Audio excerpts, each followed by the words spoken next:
Yes, sir, you are audible, sir. Okay. Good afternoon, everybody. So we were talking mainly about medical management of symptoms till now. But now we are going to another area which we usually don't touch up. Uh, Even during our MBBS or post graduation or super specialty days, we usually are not um, very interested to take their psychological or social or financial problems.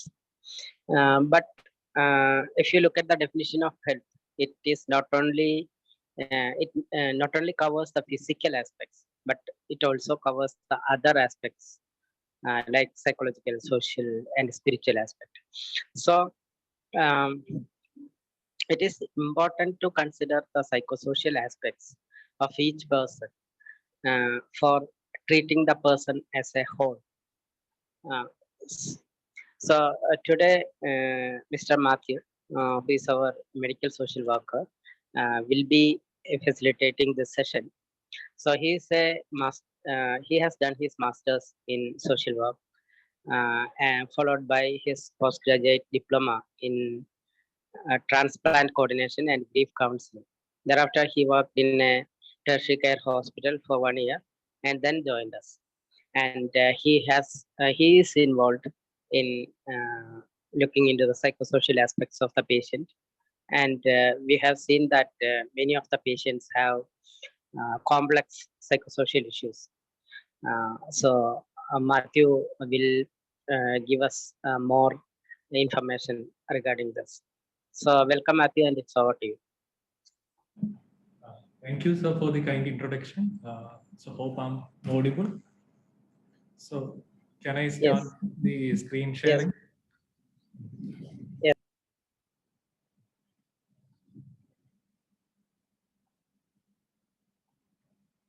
So good afternoon, all. So I welcome you all to this presentation on the psychosocial aspects of care. So as Dr. Sunil mentioned, till now we were discussing about the pain management, the clinical interventions, and today we are going to have a discussion on psychosocial aspects of care, which is a very important aspect in palliative care. So building relationships is a very essential component for the effective psychosocial assessment. So respecting the patient and being non-judgmental helps in building effective relationships with our patient or the beneficiary. So the patient should have enough faith in his clinician for disclosing the fear, the anxiety he or she goes through the period of illness. So during the course of pain management, the need for addressing the psychosocial issues is very important. So let's start this section with a case story. So the case is about Mrs. A, who is 33 years old, and she was diagnosed with CA rectum in 2014, and she had chemotherapy, radiation, and followed by colostomy, and she was referred for pain management. At the time of registration, she was presented with severe pain, infection, and a foul smile from the colostomy center. She looked very anxious and scared and had no idea about palliative care. From the medical records and present disease progression, the team had an impression of a very bad prognosis. She is a widow and her children are 11 and 8 years old respectively. So I hope the case is clear for you. And so what are the important areas to be assessed from the psychosocial point of view? So can I have your suggestions in your chat box?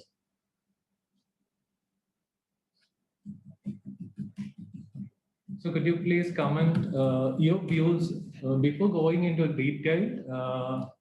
Could you please comment on what are your views on the important areas to be assessed from the psychosocial point of view? Yeah, either you can unmute yourself and speak, or you can give your answers in the chat option.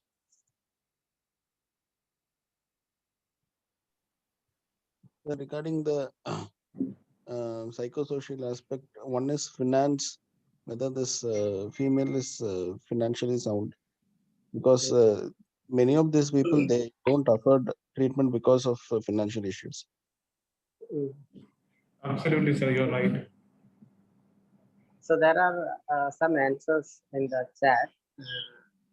Yeah, children's Being a education. single mother, anxiety, being a widow with two young children.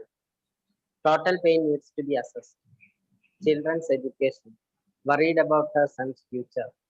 Financial problems, family support, fear of children's future, family future. So these are the some responses.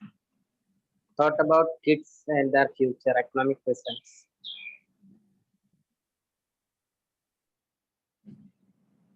So I hope so your comments.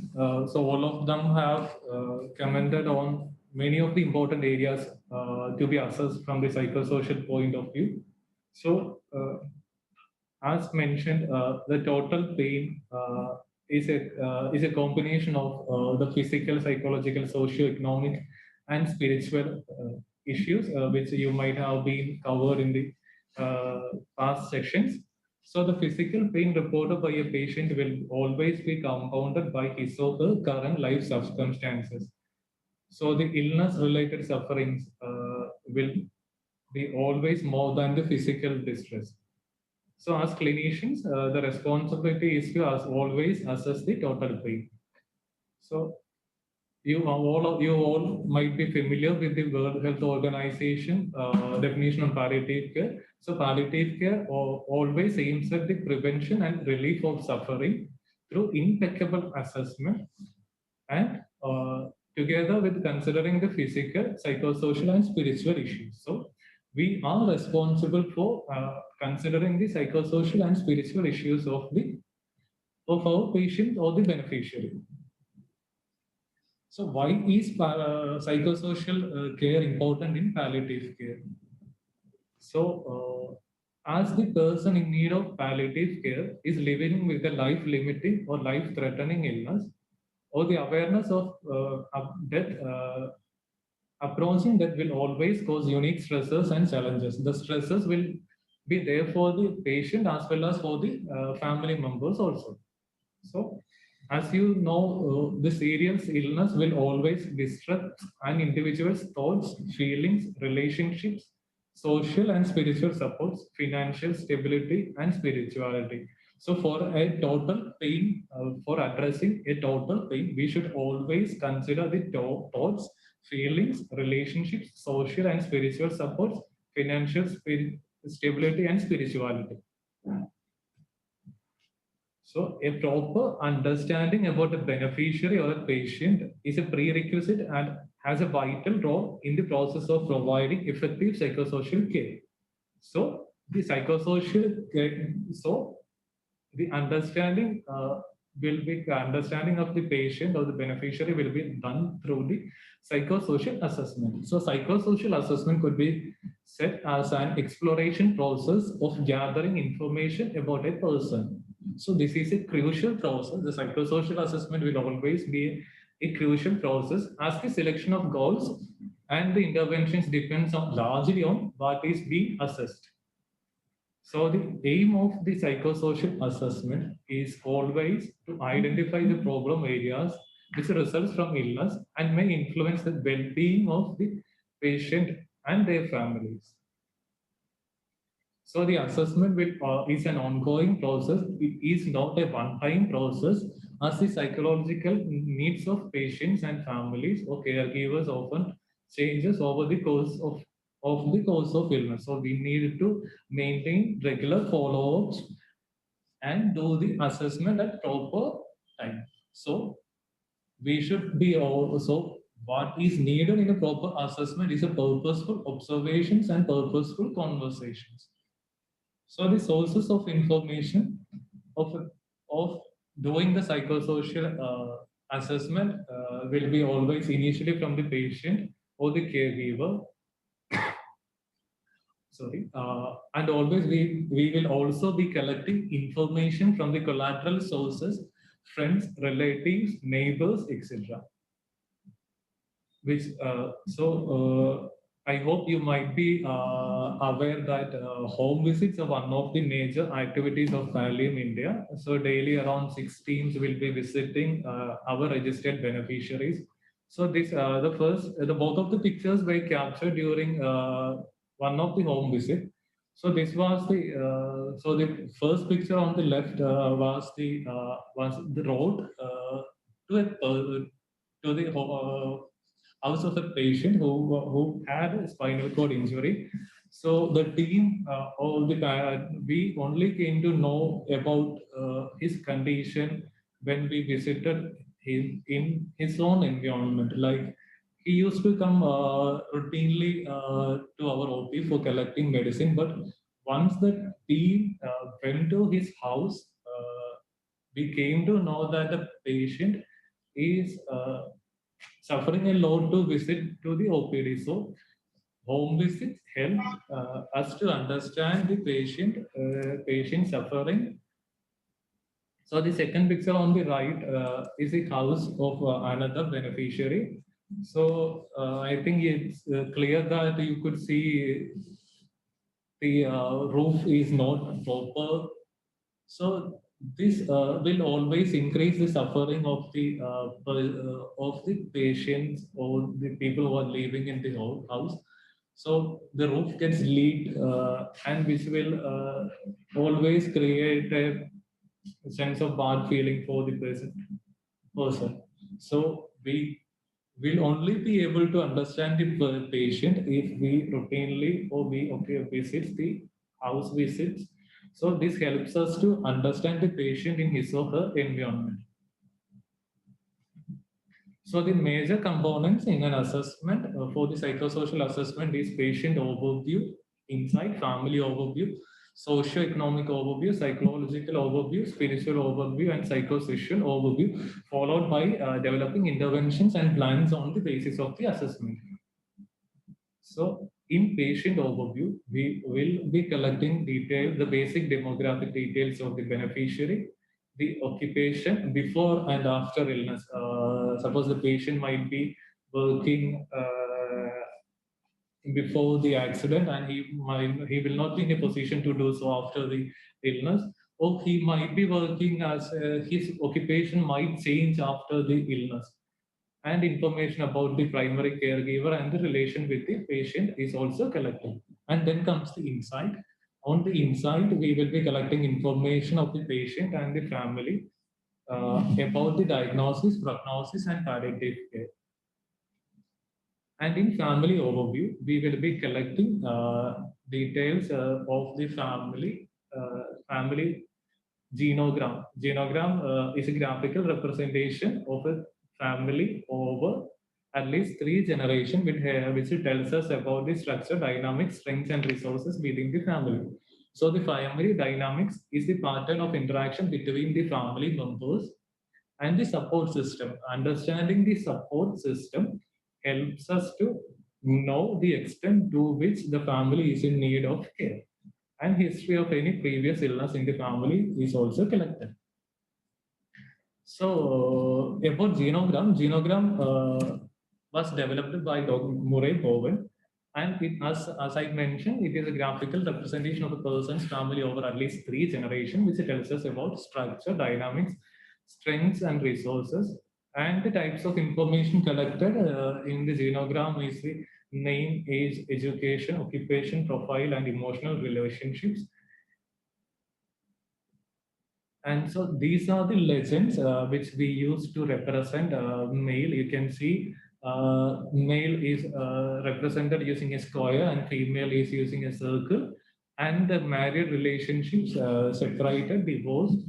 And on the left, on the right, you could see the legends for the adopted child, foster child, pregnancy, stillbirth, miscarriage, abortion, twins, etc. So I will be I will be showing you the genogram representation of the case which mentioned first.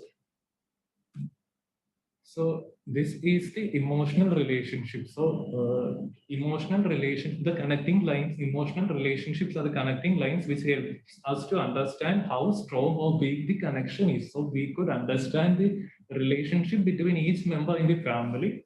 So this helps us to develop a clear, better understanding about the interpersonal relationships of the family members. So then comes the ECOMAP. ECOMAP is another component which is a part of the psychosocial assessment. So an ECOMAP is a structural diagram of a client's most important relationships with the people, groups, and organizations. So it helps us to identify the resources available in a client's community. So in your busy schedule, you might not be clinician. As clinicians, you might not be able to collect all the details of the coma of a particular beneficiary. So you could assign any person in your interdisciplinary team or the social worker working in your institution to collect the coma, the graphical representation of the resources available within a person. So you can understand that you can better understand the extent of support which the particular family or the particular individual is receiving.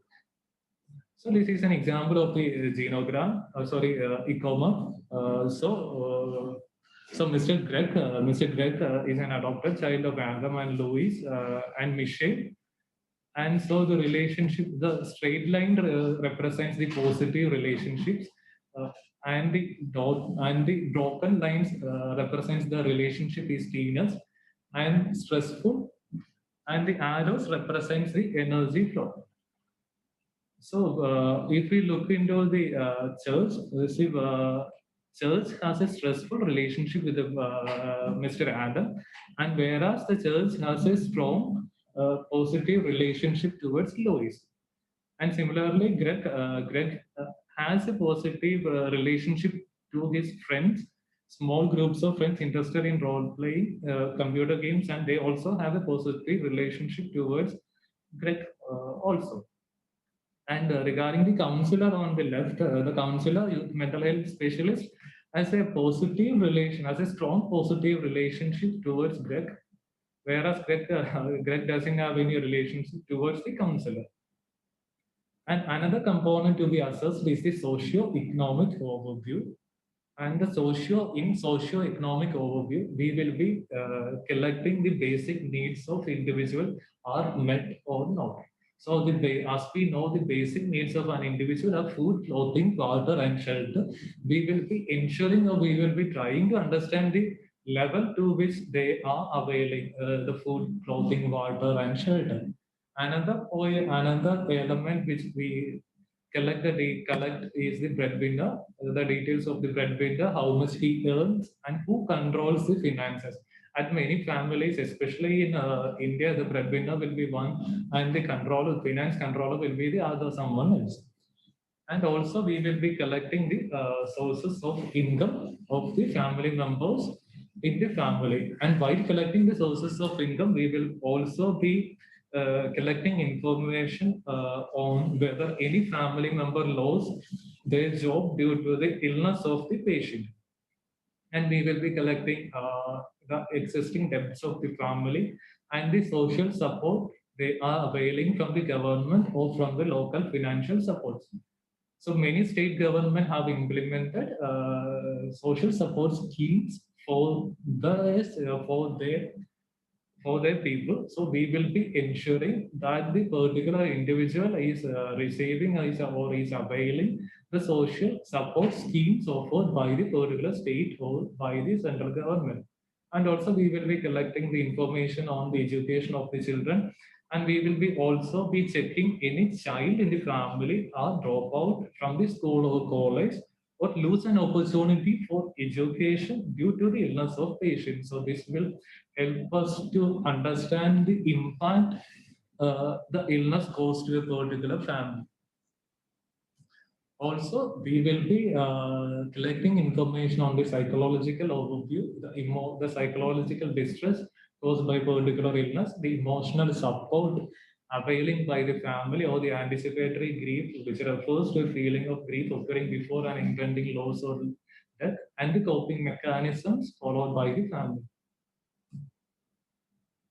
And spirituality, coming to the spirituality, spirituality is a broader concept.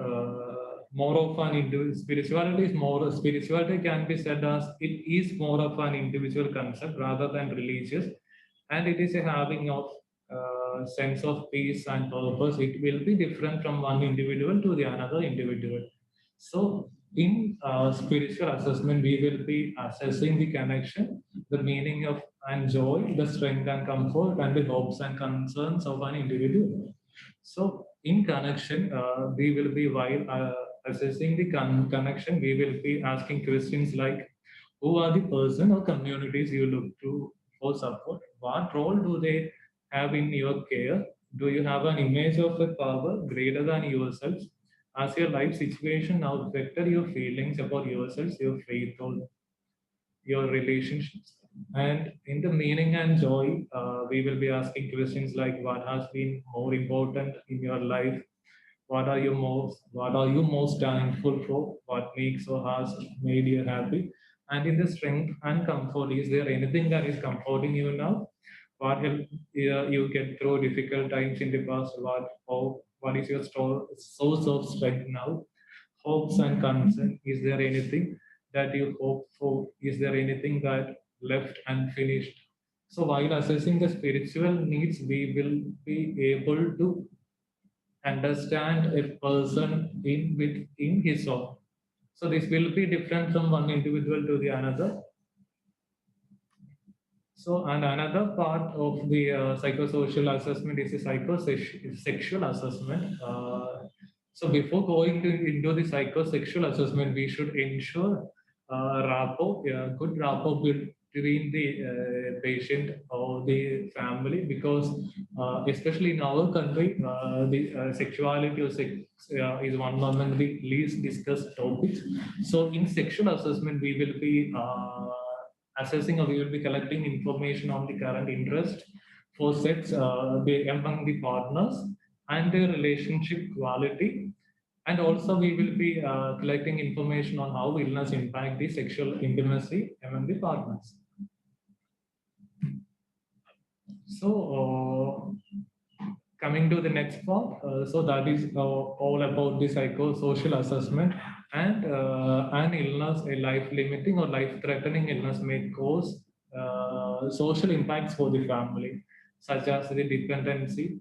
So a patient will be an active person, will suddenly, when he suddenly become dependent on his spouse or one among his parents or family members, it will impact the family also. Suppose if a person, suppose if Mr. X and Mrs. Y is living together in their own home, and they are living happily. And when Mr. A got spinal cord injury, and Mrs. Y is not able to transport him while in need of going to hospital, Mrs. Y may in need of support from someone else, from neighbors. So she will not be able to carry her spouse to hospital.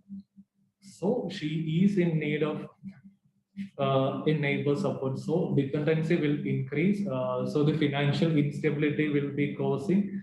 So the treatment, as you know, the treatment, especially for person without an insurance, any insurance, so the treatment, the finance treatment is a big deal.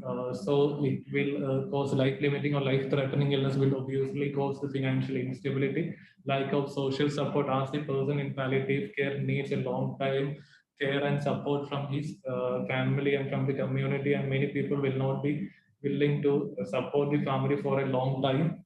And they will support initially, the neighbors or the community will support for the 1 or 2 years, and gradually they will be reducing the extent of support.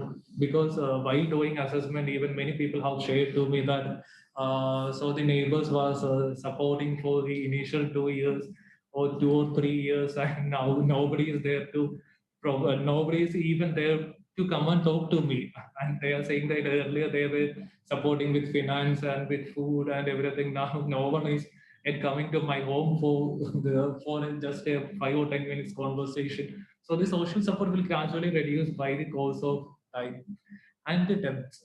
As I mentioned, the financial instability and the debts will be increasing by time, and the loss of work. A person will not be able to do work, so it will affect their life. Interpersonal issues and inadequate facilities.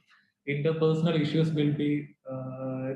will always exist, and inadequate facilities. Suppose when a person uh, becomes a person, suppose a person is in need of using wheelchair, his house will not be, he will not have a ramp, and the rooms or bathrooms will not be able to, will not, using wheelchair will not be able to move in and out of the house on wheelchair. So the inadequate facilities will be there, or lack of hospitals, nearby hospitals for proper care will not be there at every places. So the an illness will always cause an inadequate facilities also. And these are the possible psychological impacts which an illness may cause on an individual. The feeling of shock, uncertainty, or hopelessness. Like we could say, like an active mobile, when an active mobile person becomes immobile in a second, by a flash of second, like in an accident or fall from a height, which puts him into which changes his life drastically.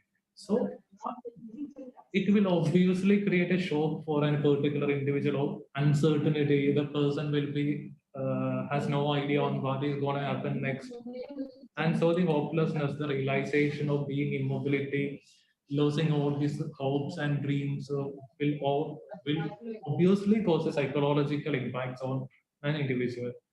And the poor inside the person or the family member will not be aware of the, will not have a proper insight of his diagnosis or prognosis, and even they might not be aware about the palliative care too. And they will always be anxious, and suicide ideation will also occur, or wanting to have hasten that will also occur among the individual or the family members.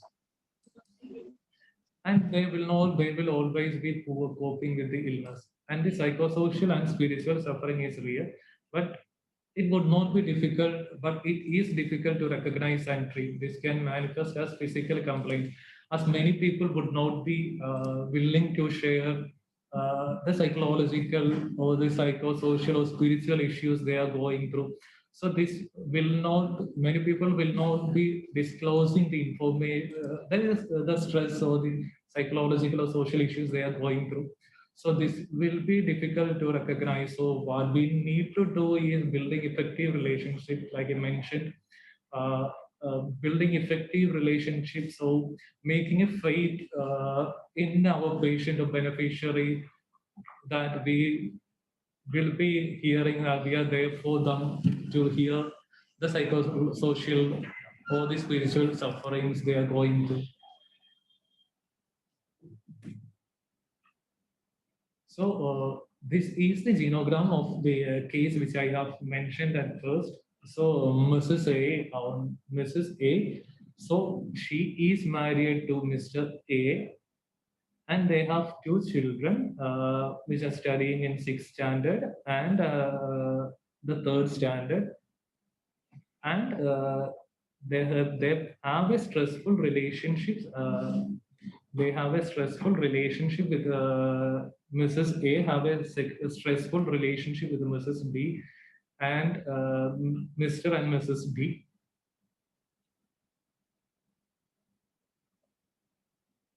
So this is the ecoma of the family which we have mentioned. Like Mrs. A has a positive relationship towards Palimindi, and Palimindi has a positive relationship towards the patient.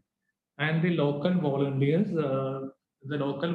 has a positive relationship towards Mrs. A, and the local PHC or community health centers has a positive relationship, and Mrs. A has a positive relationship to the church, and church also has a positive relationship towards Mrs. A. And the regional RCC, it is a regional cancer center which is at Trivandrum, so they are supporting Mrs. A. And the Panchayat, Mr. A has some stressful, has a weak relationship with the nearby Panchayat. And the peer group, the children has a good relationship with the peer groups, but they have a stressful relationship with the neighbors.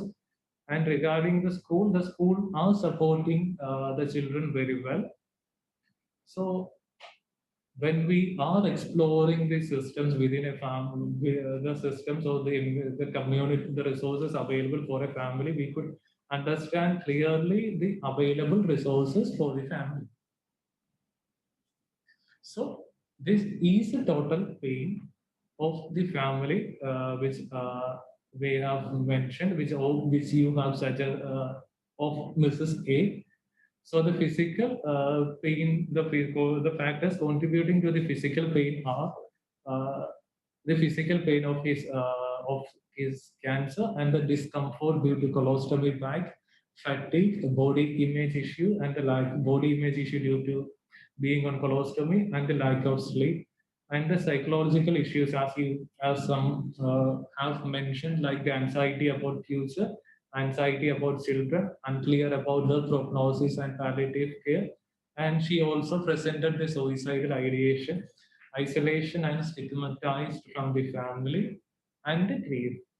And the factors contributing to the socio-economic pain are the strained relationship with the husband's family, loss of job, financial instability, existing debts, house rent, treatment and education of children, low accessibility to RCC hospitals. So, being a widow and has no support from the husband's family, she will be in great pain because as she is having debts, house rent, and treatment and education of children, all this will contribute to the total pain.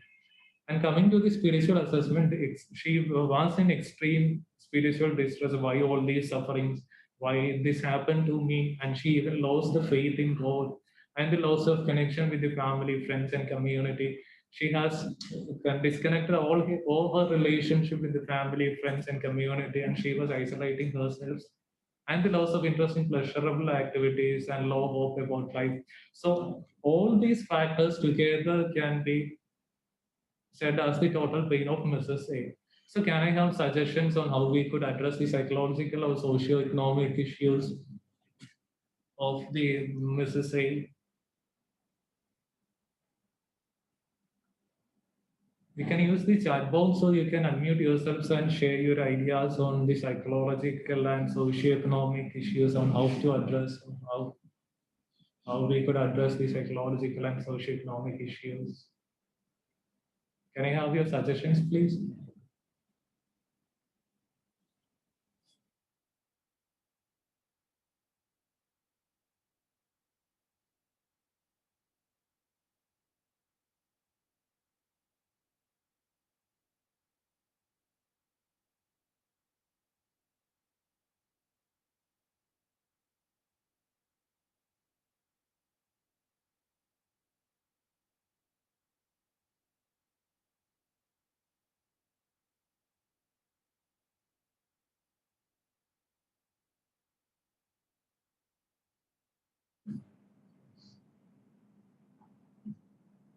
Yeah, thank you for these comments and suggestions. So the psychological counseling, family counseling will always help us to address the emotional issues, either emotional or the psychological sufferings. And obviously, like mentioned, like obviously, like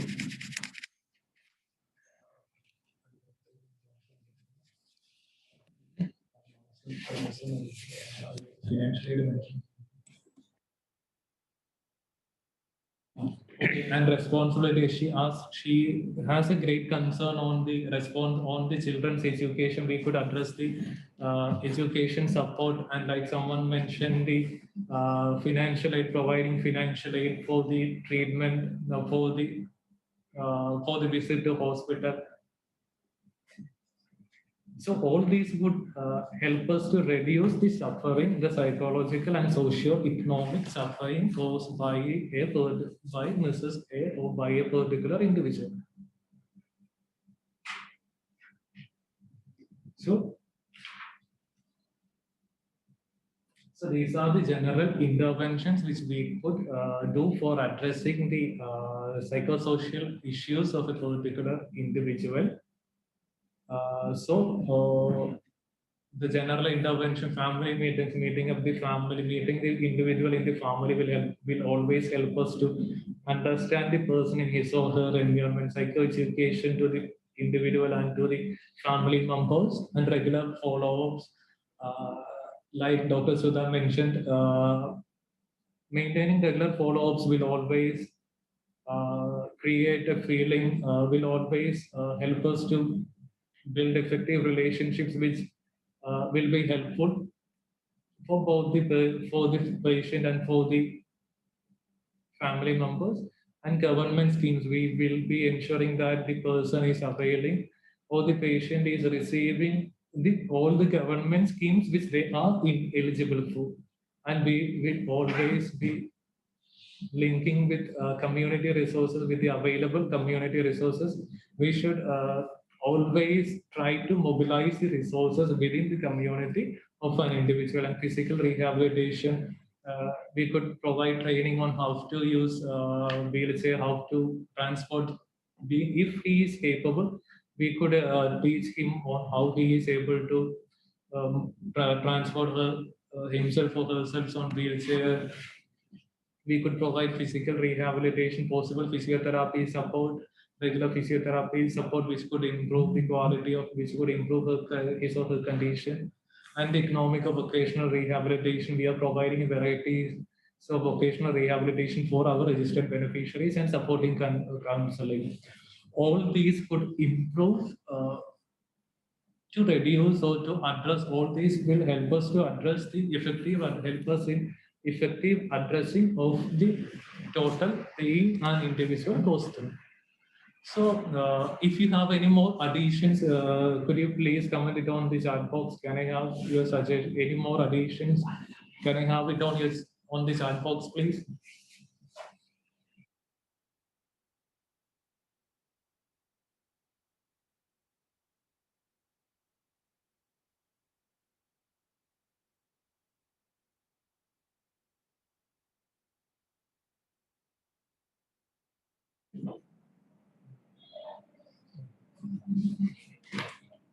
So another next component which we need to pay attention is the dignity. So dignity could be set as an important component, and dignity could be set as an important component, and it is right of an important component and the right of an individual to be valued and receive ethical treatment. So each individual's dignity, sense of dignity will be different from one to the another. So it is the right of an individual to be valued and to receive ethical treatment. So it will be always be different from one individual to the another. So dignity. So this is a summary of the study, evidence-based study by Dr. Harvey Mikes, who actually started the dignity therapy. So the study says as the inability to acknowledge a personhood, the insensitivity of not acknowledging personhood can be psychologically devastating. So we should, for proper addressing of dignity, we should always uh, be considering the attitude, behavior, our attitude, behavior, compassion, and dialogue towards our beneficiary or the patient, and to the family and to the caregiver, especially to the caregiver. So caregivers are another important individuals which we need to pay attention to. Like Rosalind Carter said, there are only four kinds of people in the world: those who have been caregivers, those who are currently caregivers, and those who will be caregivers, and those who will need a caregiver. So we should, as clinicians or as an individual, we should always always have the responsibility to respect and acknowledge the role they are playing. And we should never dehumanize those great individuals by calling them just bystanders. So we should always pay attention to the emotional stress or the psychological condition which they are being into. So the caregiver should be treated with great respect, and we should acknowledge their emotions properly. So the question seems very simple, but the question, what do I need to do? What do I need to know about you to help you better? So such a question will be very simple, but the answer could be will always be surprising you. And this could be an icebreaker question which help us to understand more into a person. So questions like this will always create an emotional attachment, or which will always be an icebreaker question. So this is an image which was taken with the consent of the patient and caregiver. So I hope that you could see the writing on the cake. This was in wedding anniversary, advanced wedding anniversary cake of the couples. So the patient was nearing EOL. So while exploring into their spiritual assessment, or while going more detail into the emotion or into their emotion, we realized that they have a wish to celebrate their wedding anniversary. So we celebrated it, and they were happy. You could see they had smiling faces. And so these are some of the vocational rehabilitations which we have provided to our registered beneficiaries. So the first one is gold rearing, and then it is the pen making and tailoring machine. And then he is a bedbound patient, and we have provided him training on umbrella making, and he is making an income in his own possible way. So these are some of the examples, or some of the examples of the vocational rehabilitation which we could provide. So through an assessment, through a proper assessment, we could realize the effective or the suitable rehabilitation for a family or for an individual. So we could make them uh, capable of raising an income to meet their needs. So we also provide support for the children. We also provide educational support as well as emotional support through support groups, and we also provide educational support to our children. Children in the sense means the children of the registered beneficiary, or the children may himself or herself be the patient. So we will always be providing them supporting them in the every possible way. So as a conclusion, we should always remember to evaluate our intervention, whether this intervention is suitable or will be benefiting the patient or the beneficiary. So we should also assess how the patients and family have benefited from the assessment. So we always need a continuous follow-up with our beneficiary or patient. And we should also ensure that the assessment are revised and updated from time to time. So as I have mentioned, at first the assessment is an ongoing process, and it changes from the condition of the person may change from the course of time. So the assessment have to be revised and keep updated. And also we should ensure that the proper documentation is there, as the proper documentation is an invaluable asset in the process of providing effective psychosocial care. So the proper documentation is an essential component in the provision of effective psychosocial care. So also, if possible, we should always ensure the research validated techniques for the assessment.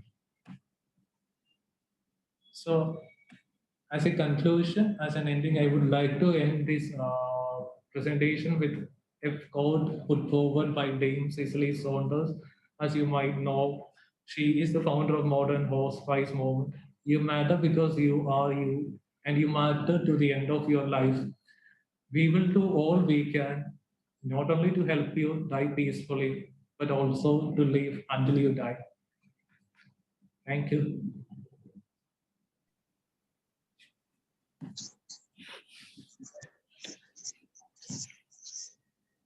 Thank you, Mathew. Thank you, sir. So the session is open for discussion.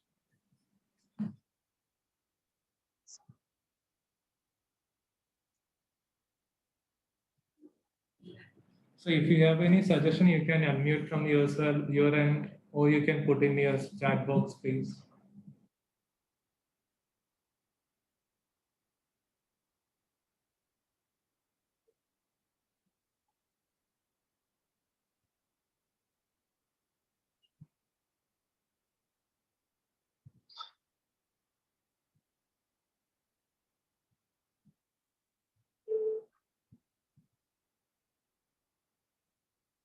Yeah. Dr. Bismi is asking, isn't the body image a psychosocial issue? Mathew? Yeah, it is a psychological issue. It could, the way the individual takes, if someone is not bothered about his body image, it will not be a psychological issue for the particular individual. So it depends on the person who is. I think so. Would you like to add up something? Yeah, many patients with many diseases, especially cancer or any other chronic illness, will have problems with their body image, maybe due to the disease itself. For example, a patient with a malignant ulcer on the cheek, or a patient who has paraplegia with lost muscle mass.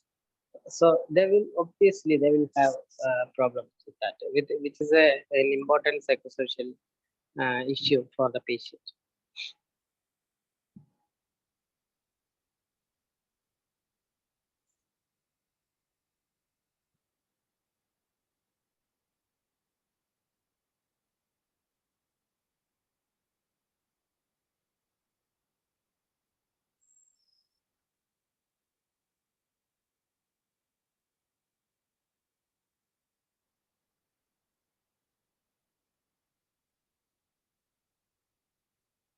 Any comments or your experience on psychosocial issues?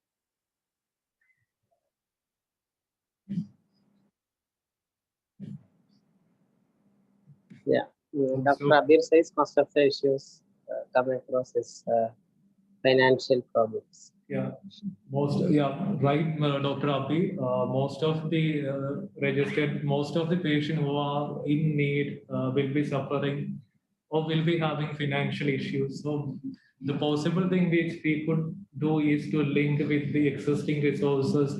There might be some NGOs working at other places who will be supporting patients or with a particular illness, or there will be some so even at some there will be the states here will even provide the treatment supports.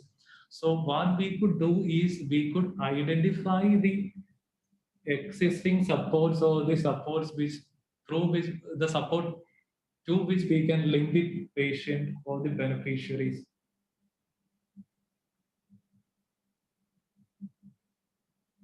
Yeah.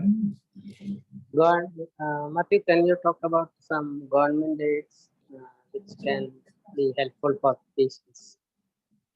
Yeah, like in the Kerala state, in the Kerala state, there are cancer. The state is offering cancer pension, which means every individual who is has diagnosed with cancer is availing cancer pension, and cancer pension can be availed with any other pension also. So it is the only pension which can be availed with or any other pension. Like if a particular individual is of 65 years of age, and he can receive the cancer pension and along with his old age pension. And also in RCC, or there are many schemes provided by the state which offering support for the cancer treatment. And there are schemes by Kerala State Handicapped Persons Welfare Corporation offering even artificial limbs of free of cost and will help aid. They're providing aids like wheelchair.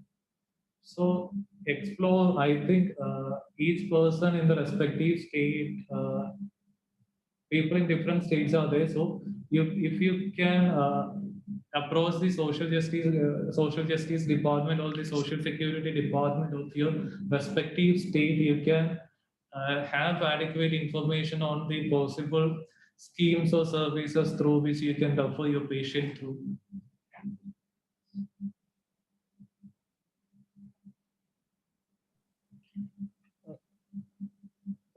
Mathew, in Kerala, like where can we approach for to know about this, whether various financial or other support systems?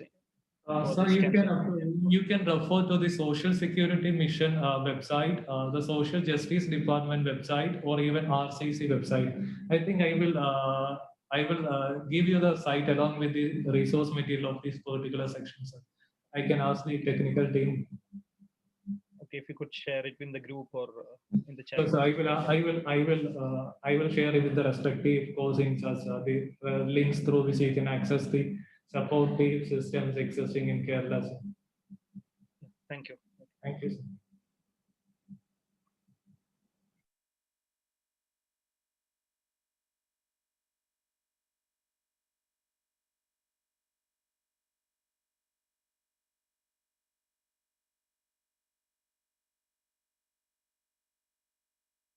Mathew, there is a question. Have you seen in the chat? Yes, sir. By what all ways we can reach Yeah, this? yeah. Yeah, by I think we could offer the supportive counseling for the exhausted caregiver, or we could identify if any of the possible vocational, if we could train the caregiver in any of the possible vocational rehabilitation, we can reduce or we can create, it will be an engagement activity for the caregiver.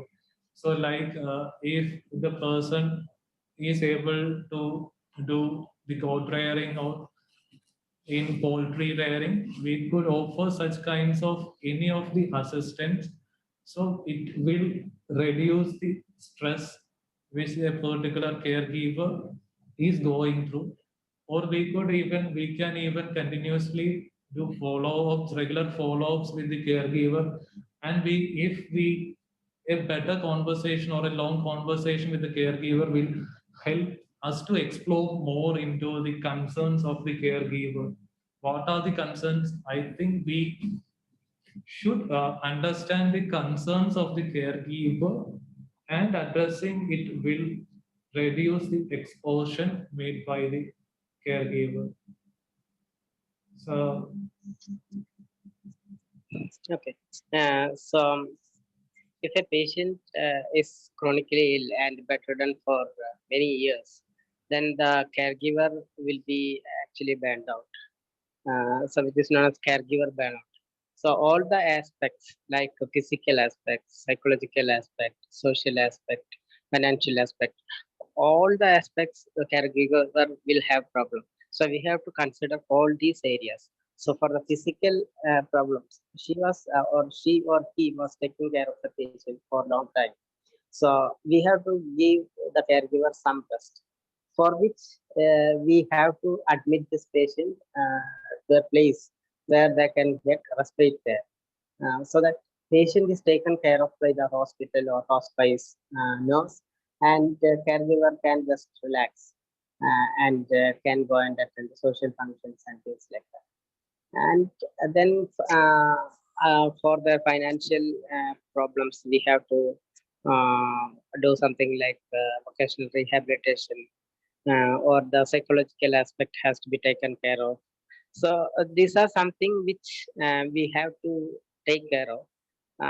But the resources which are required for this will be scarce. So this is one limitation all the palliative care institutions will have. But this is an important area because patients who has chronic illness, the caregivers are usually um, will be having all these aspects of suffering. Thank you, sir. So there is another question by Dr. Megnas regarding psychological issues. Should a child be informed that he has cancer before giving chemotherapy? And I think that we should explore the child's perspective first, and then we should have a talk with his parents, and then make a decision regarding disclosing. Is it in it, sir? Do you have any suggestion? Yeah, actually, even if the patient is child, the child need to be informed. But the problem is that how much the child can understand, so that we have to give age appropriate information. That's the most important thing. There is no doubt that child need to be informed. But if you tell maybe a 3-year-old boy that you have cancer, he may not understand. So these are something which we need to take care of. But in our context, the parents would be most important, because without their permission, we will not be able to communicate with the child. Thank you, sir.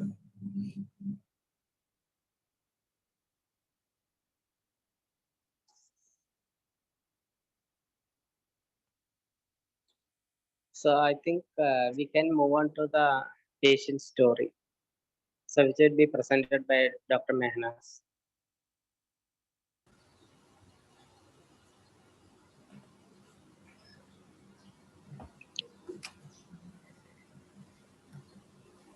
I don't who is sharing the screen. Yes, Good afternoon, everyone. Should I share the screen? yes, ma'am. You can share this screen if you can.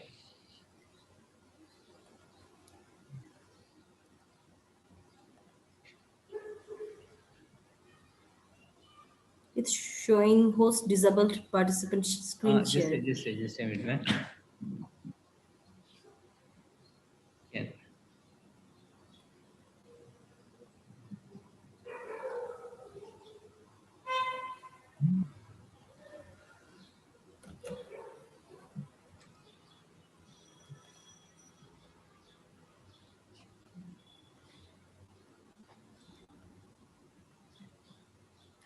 The screen is visible. Yes, ma'am. And I'm audible. Yes, you are. Yeah, I'm starting now. Good afternoon, everyone. I'm Dr. Mehnaz Akhtar. Will present today's case. This is a story about a 5-year-old boy. He is initially diagnosed as a case of acute lymphoblastic leukemia with bone marrow relapse. The patient's presenting complaints were fever, severe body ache, ankle joint pain, multiple blackish spot over whole body. Actually, at first the patient came to us in July 2019 and presented with irregular fever for 1 month, gum bleeding, and body ache on July and body ache. He was diagnosed acute lymphoblastic leukemia and Dr. was Mehnas, you are not audible now. No, sir. It's audible, sir. Am I audible? Yes, ma'am. You are audible. I don't. The boy was diagnosed. Audible, sir. No, you can continue. Yes, okay. The boy was diagnosed as a case of acute lymphoblastic leukemia and was receiving chemotherapy according to modified UK ALL protocol. During the maintenance cycle 4, that means at the course of the treatment on January 2021, the baby came with fever, body ache, and ankle joint pain. On examination, the baby was febrile, moderately pale, bony tenderness present, and multiple petechiae purpura over whole body.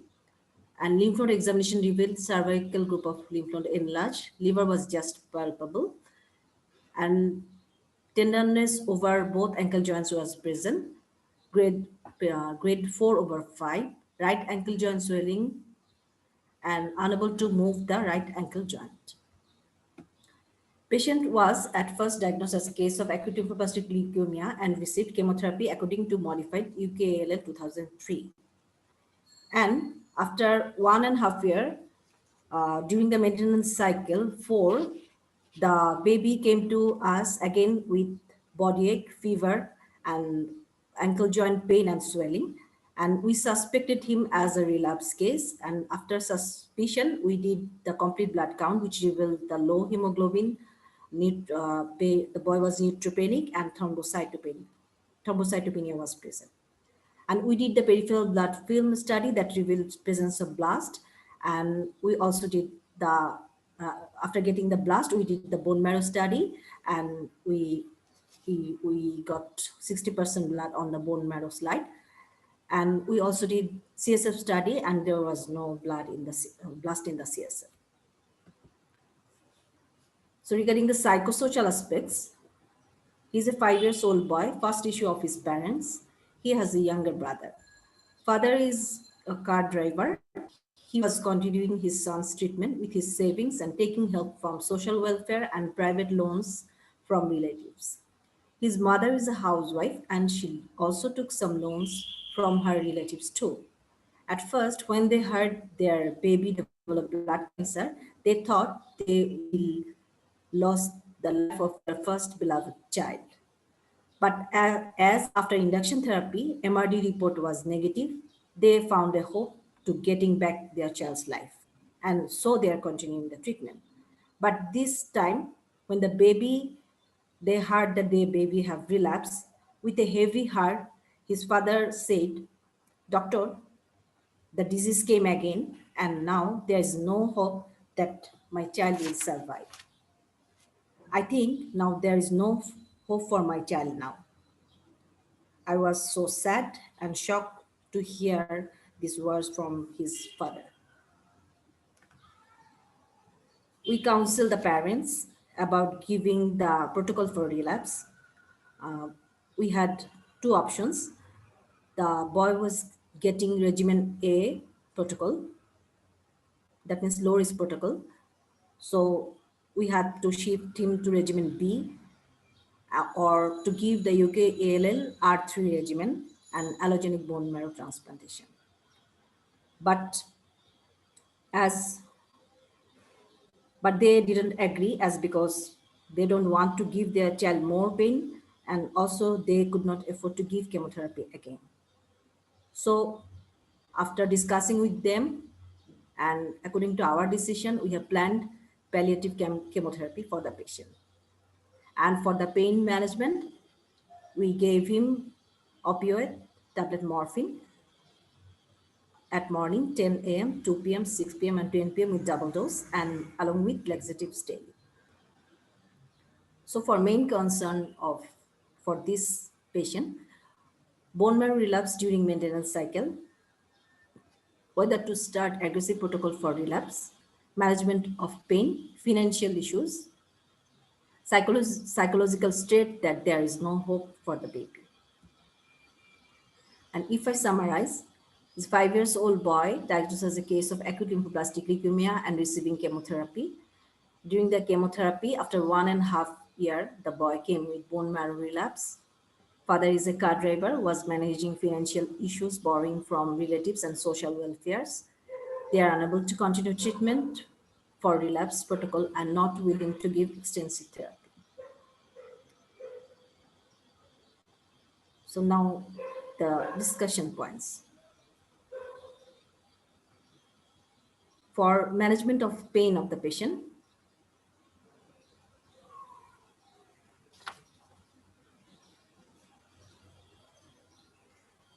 am I audible? Yeah, you are audible. Is this the management of pain for the patient that we have managed the patient in by giving opioid morphine? Was the treatment okay, or something to be added, or whether to start with a non-opioid drug or switching directly to the opioid drug? How was his pain? Was it severe or mild or Yes. moderate? Yeah, his pain was severe. So, as per WHO ladder, if the patient has severe pain, you can directly start on WHO step ladder 3. So that is with either opioid, methadone, or with fentanyl. So it will be as you started him on morphine. That's the gold standard for pain management, which can be easily titrated. So that was, I think, is okay. And how is he with morphine? Sorry?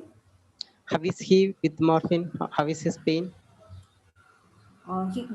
He is stable with morphine, Okay. with a good response. Okay. So Dr. Archana asked, how much morphine did you start? We have started with initial dose 0.2 milligram per kg per dose per oral. Yeah. Yeah. So that's the standard. 0.2 to 0.4 milligram per kilogram body weight every 4 hourly can be started. Yes. Yeah.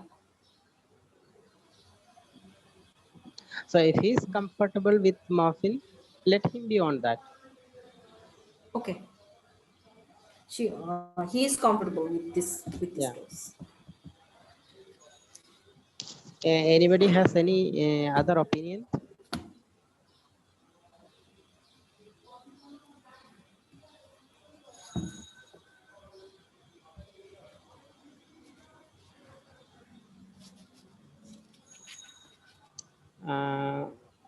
Dr. Archana has also asked what was the pain score. Did you get pain score, or was he telling that he had severe pain?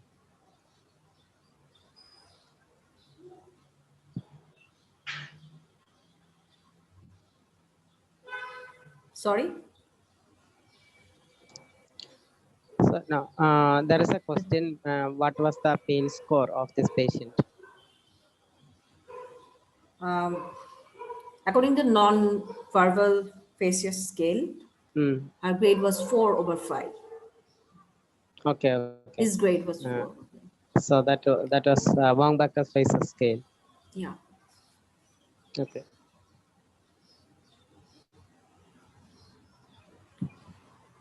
Should I go to the next discussion topic?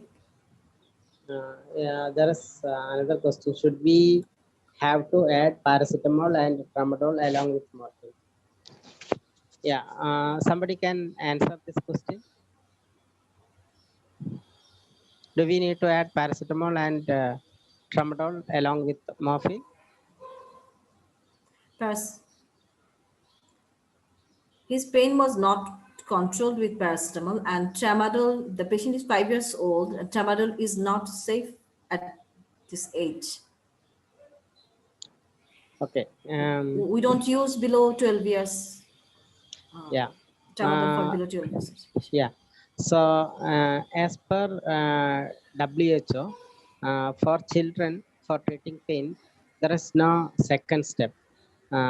Tramadol is not usually used because of the unpredictable metabolism of tramadol. So it is not safe to use tramadol in children. Uh, Yes. so if you want, you can use low dose morphine. Whether to add paracetamol or not, that will depend on the pain. And it would be better if you can reduce the number of tablets. So, we see many patients, and many of them will tell you, I have a handful of tablets to eat. How will I take this? So, as far as possible, try to reduce the number of medicines so that we can ensure better compliance. Uh, Compliance is one of the main thing we which the patient won't have, and they will come to you again and again saying that they don't have symptom control. And one of the main reasons for poor symptom control is poor compliance. So if you reduce the number of tablets, they will have better compliance, and that is true with everyone.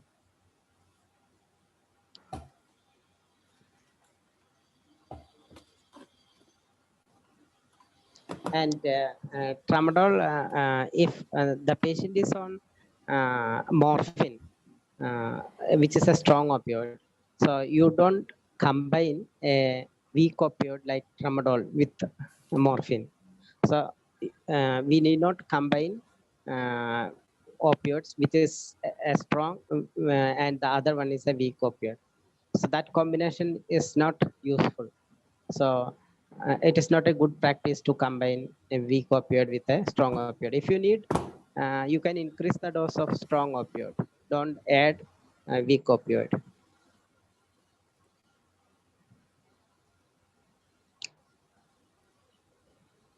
Yeah. Yeah, I think you can move on to next, Dr. Manas.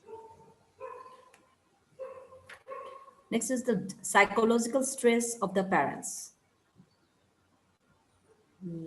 What can be done to reduce the psychological stress of the parents? That father already asked me there, he lost the hope for their child's life. And Yeah. with a heavy heart, he asked me the question. And I was very sad to hear that. And they're frustrated because for more than 1.5 years, they're coming to hospital, receiving treatment, getting chemotherapy, IT, vincristine monthly, and other drugs.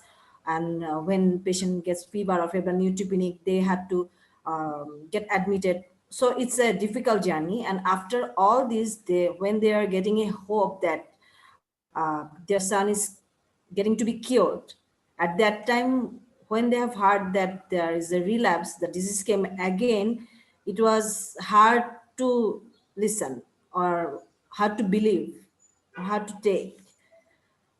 So, Yeah. well, this is Yeah. very What are your opinion? Anybody can comment on this?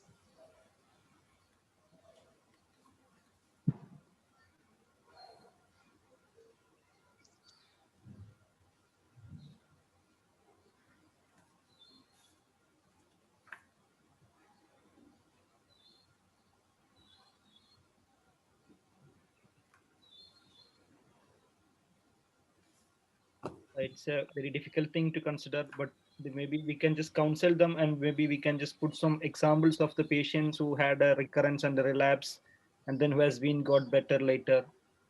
So maybe we can just put some examples like that just to convince them and to go along with that.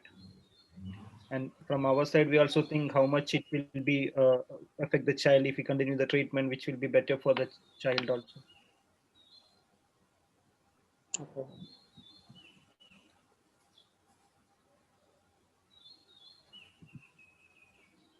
Dr. Sudha says continue mode of support. We can only give sympathetic or empathetic prayer. Yeah. Mathew, what are your thoughts? So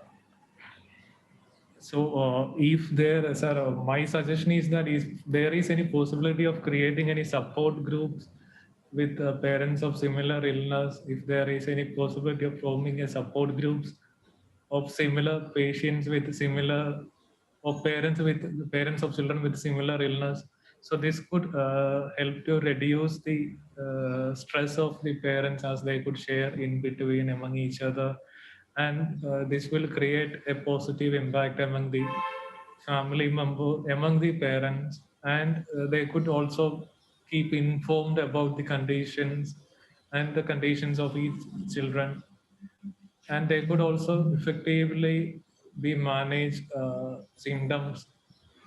So if there is any possibility of creating support groups, would be ideal of giving or we could provide them with any cognitive behavioral therapy or any problem solving therapy which helps the patient to cope with the situation or understand, or making the parent accept the condition, providing providing cognitive behavioral therapy or providing problem solving therapy, Actually, when I have seen this case presentation, I came across a study like psychological interventions for parents of children and adolescents with chronic illness. I think I will share it. I will share it to your group. So I think it would be useful for you, man.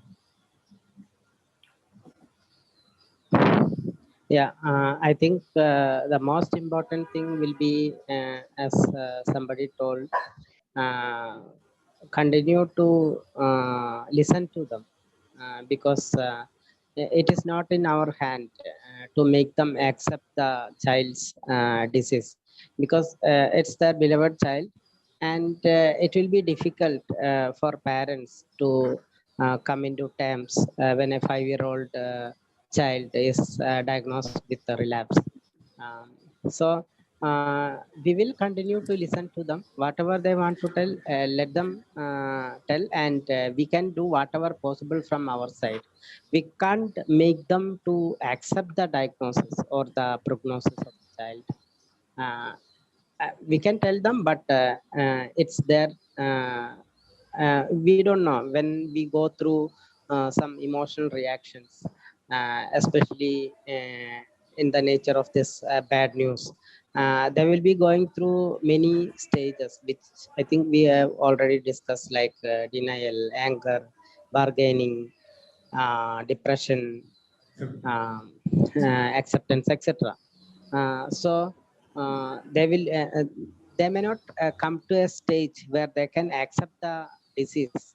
Uh, so we can continue to support them through listening and any other possible ways. And Mathew have told some interventions which can help.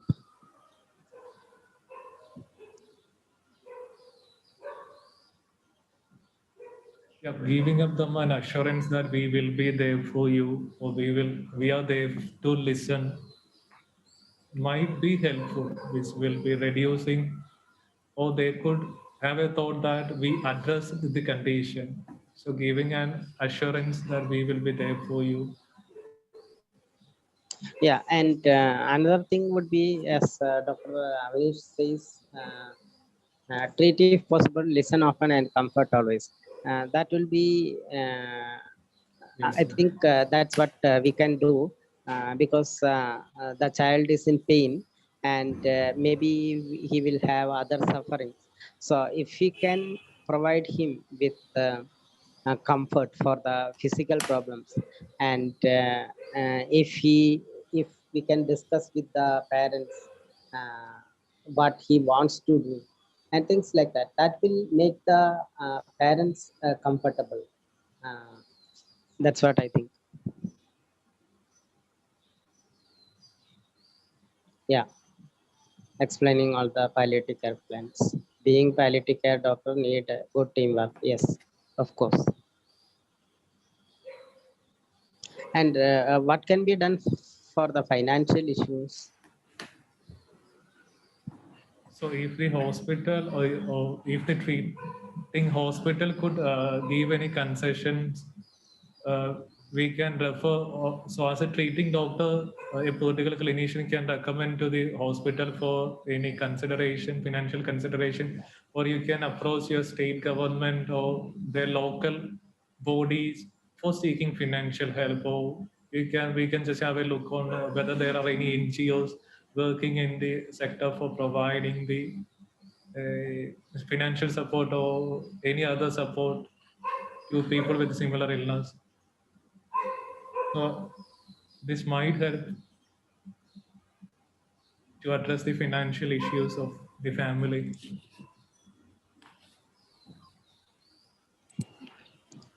Yeah, financial problems are one of the most difficult areas uh, that we come across.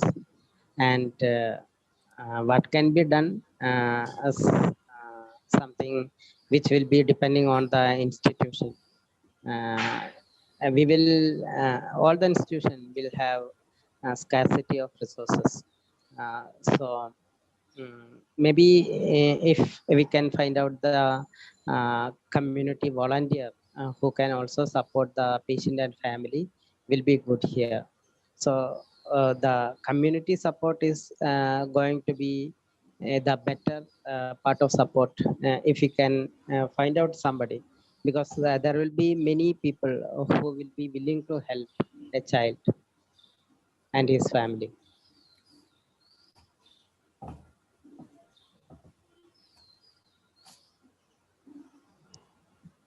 And Dr. Manas, what is the next question? Whether to give protocol? Whether to give protocol for relapse for the patient, as because we know this is the early relapse. That means during treatment relapse. So we know that early relapse has a poor prognosis. So poor prognosis. Yeah. Okay. As because he was in maintenance cycle 4. That means during treatment. So it's an early relapse. So we know early relapse has a poor prognosis, and there were two options to whether to give shift from regimen A to B, or to give UKLL R3 regimen or allogenic transplantation.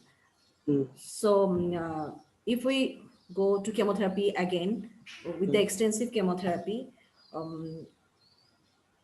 as we know, it's a it will be a poor prognosis. Should we go for the extensive protocol, or we switch to palliative therapy? Which would it be ideal for? Which could be ideal for this patient? So even if you switch him to extensive chemotherapy, the prognosis is poor. Or if the patient go for bone marrow transplant, that's also going to be a poor prognosis, isn't it?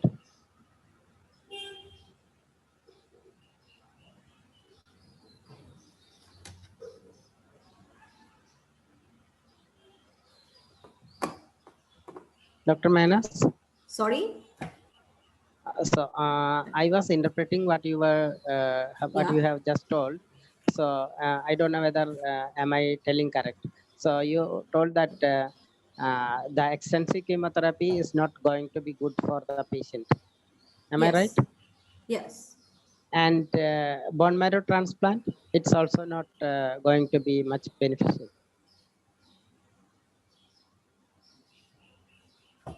It's not. I'm not quite sure. Okay. So we always know that early relapse has a poor prognosis. Okay. Yeah. Okay. So I will. You can take the opinion from the group.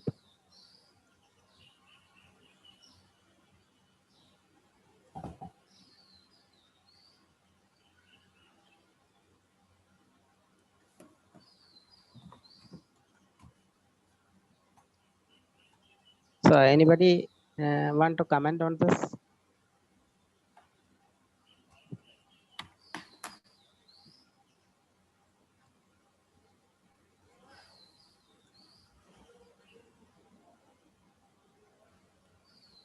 Hello, this is Dr. Ashish.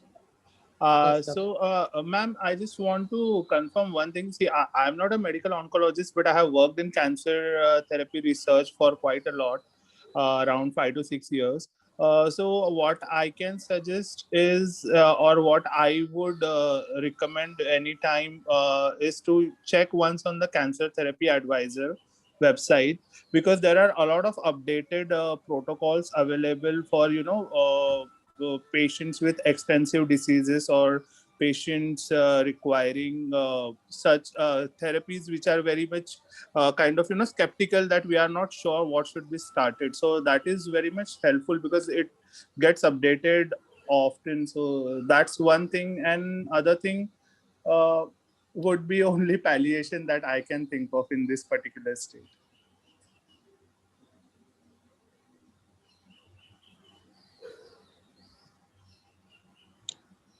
Dr. Manas, are you an oncologist? Yes. Okay. So as from your opinion, you say it's not going to be beneficial for the patient. Yes. So with palliative chemotherapy, what are you going to achieve now?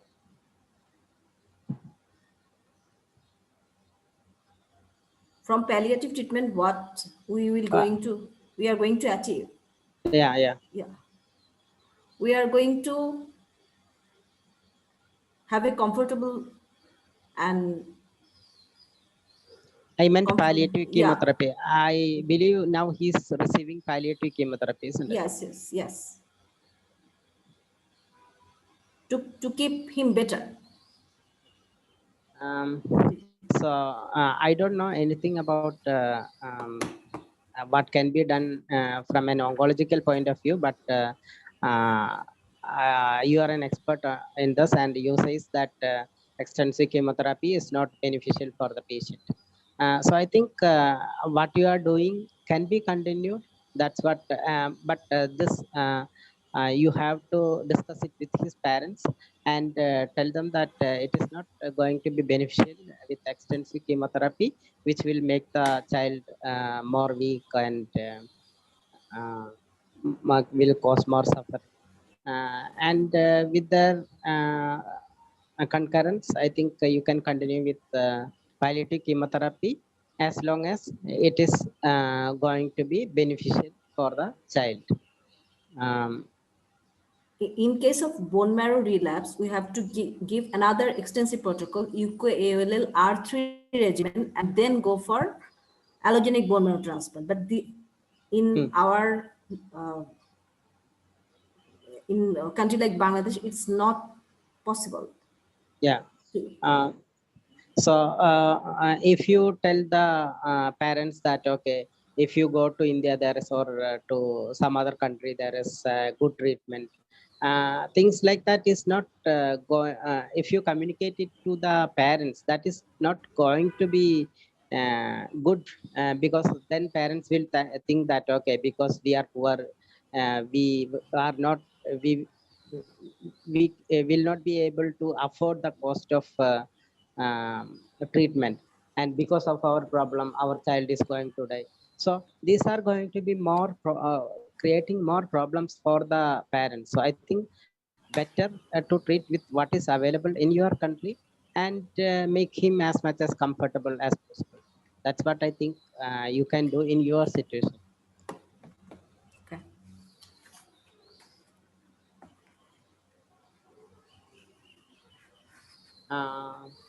And last Okay. discussion point is counseling the parents. So Dr. Ashish asked about how about CART? I don't know. Is it a regime? Chemotherapeutic regime? CART. CART.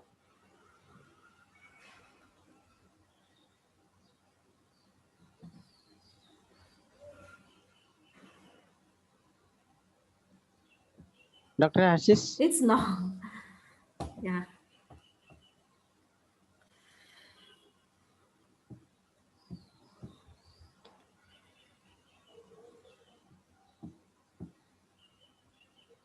Dr. Ashish, are you there?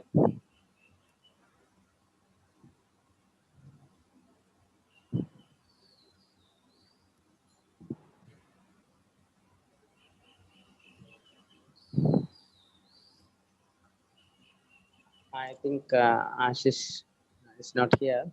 So can we move on to the next point? CAR Counseling T the cell parents. therapy is not available in Bangladesh. Okay, what is it? It's a immunotherapy. Okay. So counseling the parents. I think it's already have discussed. Yeah. Okay. So anybody wants to make any other points?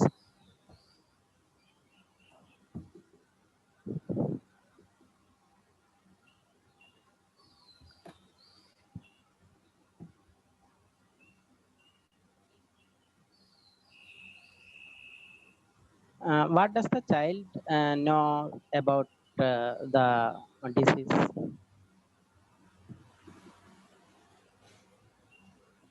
Did you had a chance to talk to him?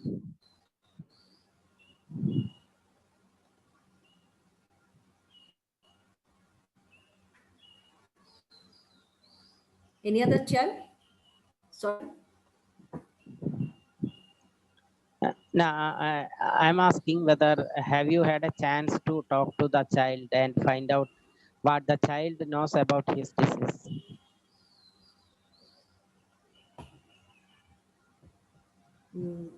No, I didn't talk to the child. Okay. So I think it will be better if you or one of your team member can talk to the child and find out. He may not be talking like an adult, but he will be telling you the truths which he knows. So we can have a better idea of child's understanding of what is happening to him, Yes. and we can also communicate it to the parents. Yes. Mathew, do you want to add anything?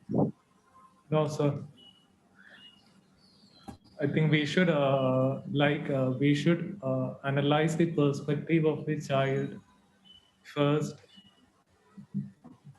so it would know to understand the fear. It would make us know about the understanding of the child. I think it is necessary. Like so. Okay, I think another important area which we have not discussed is anticipatory grief. So the parents knows that the child is going to die after some time. So with anticipating the death, the parents will be grieving now.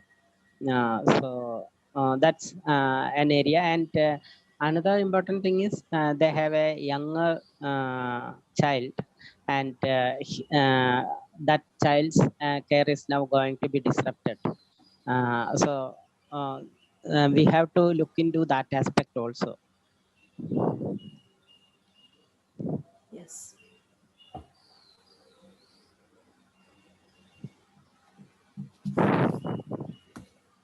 Yeah, Dr. Damkumari says, I can imagine how difficult it is to deal with such cases, especially treating patients in low-income countries like ours. Yeah. And she says it's a very nice presentation.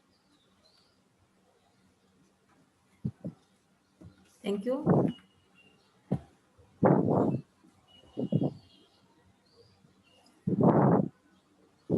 Anybody else want to talk?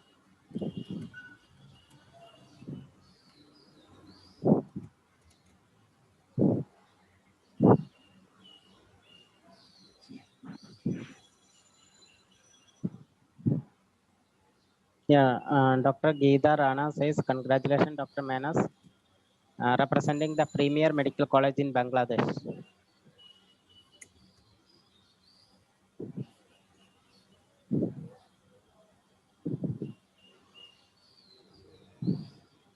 Okay, if there are no more comments, I think, yeah, we can wind up the session.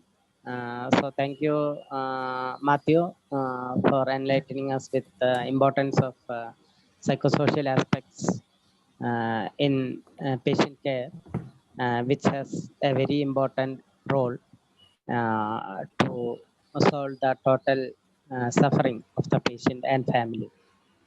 And thank you, Dr. Manas, for presenting the psychosocial aspects of this patient and making us to think more about what can we do in such situation.